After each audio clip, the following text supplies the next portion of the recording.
Halo semuanya, perkenalkan nama aku Muhammad Alwi Hermansyah. Aku dari Telkom University, NIM-ku 150122230005. Kali ini aku ingin mempresentasikan yaitu mengenai tata kelola perusahaan Goto, yaitu dari analisis saya.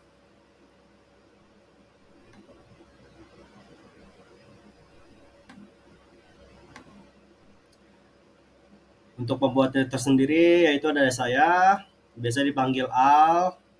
Nama lengkapnya Muhammad Alwi Hermansyah, lebih suka dipanggil Al ya. Latar belakang. Dalam era globalisasi ini, persaingan di dunia bisnis semakin ketat, serta memaksakan perusahaan untuk terus meningkatkan kinerja serta tata kelola mereka. Jadi tata kelola mereka harus meningkat dalam usaha dan kinerja tata kelola mereka dalam menunjang ke depannya. Untuk dalam konteks ini akan membahas bagaimana makna serta tujuan dari tata kelola bagi perusahaan serta fokus pada perusahaan Goto tersendiri. Untuk profil perusahaan yaitu Goto, PT Goto Gojek Tokopedia Tbk ialah merupakan dari perusahaan ekosistem digital berbasis teknologi yang beroperasi di Indonesia yang dibentuk serta penggabungan antara Gojek dan juga Tokopedia yang berbasis di Jakarta.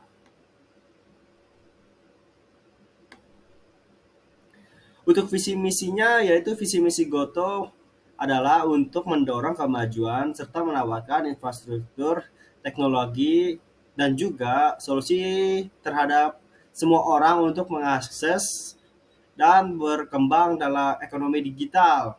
Ekosistem ini Goto tersendiri dari layanan transportasi on demand, e-commerce, pengiriman makanan dan juga bahan makanan, logistik, dan pemenuhan serta layanan keuangan dan pembayaran melalui platform Gojek, Tokopedia, dan Goto Finansial.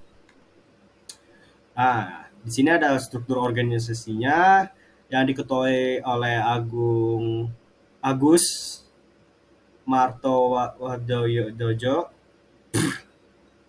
Nah, di sini ada struktur organisasi Agus Martowardojo sebagai ketua komisaris utamanya, serta di sini ada wakil-wakilnya yang senang setiasa untuk membantu Bapak Agus tersendiri. Kalian bisa lihat tersendiri di sini.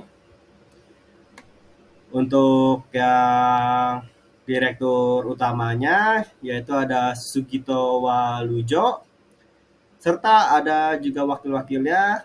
Kalian bisa lihat di sini. Konsep teori tata kelola serta pelaksanaannya.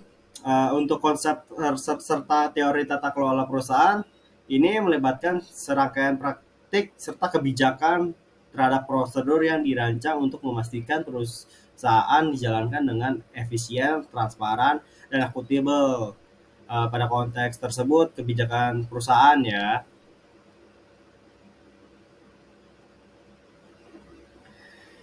Pelaksanaan prinsip tata kelola di dalam perusahaan Goto. Di sini ada 4 yang saya analisis, yaitu pertama ada Goto menerapkan 5 prinsip, di mana tata kelola perusahaan yang baik, yaitu prinsip keterbukaan, prinsip tanggung jawab, prinsip kemandirian, prinsip kewajaran, dan prinsip akuntabilitas. Yang kedua adalah pelaksanaan prinsip tata kelola di perusahaan Goto didasarkan pada peraturan Otoritas Jasa Keuangan POJK nomor 30 POJK 05 2014 tentang tata kelola yang baik bagi perusahaan pembiayaan. Untuk yang ketiga ini menerapkan prinsip tata kelola perusahaan yang baik dapat memberikan dampak yang baik terhadap kinerja keuangan perusahaan.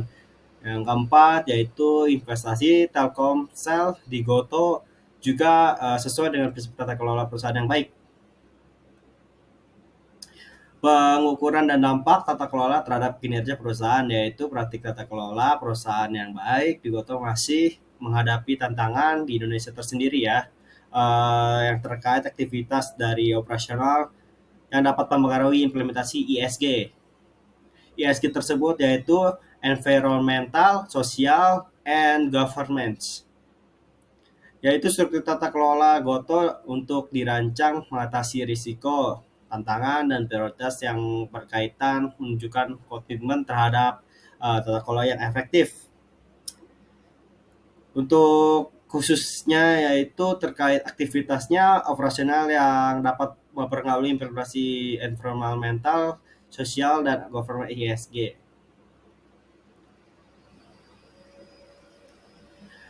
Kesimpulannya, Goto mencerminkan komitmen serta terhadap praktik-praktik bisnis yang baik. Penilaian tata kelola perusahaan ini dilakukan melalui skor penunggapan tata kelola. Goto tersebut menerapkan 5 prinsip, yaitu tata perusahaan yang baik, kepemimpinan, dan lain-lainnya. Jadi untuk mencapai tata kelola yang efektif ya. Mungkin itu saja yang saya bisa sampaikan, kurang lebihnya mohon maaf. Mungkin ada saran dari kalian ketika kalian nonton video ini. Jika ada pertanyaan boleh diberikan kepada saya, dan juga kalau ada saran bisa diberikan saya. Senang tiasa saya untuk menerimanya.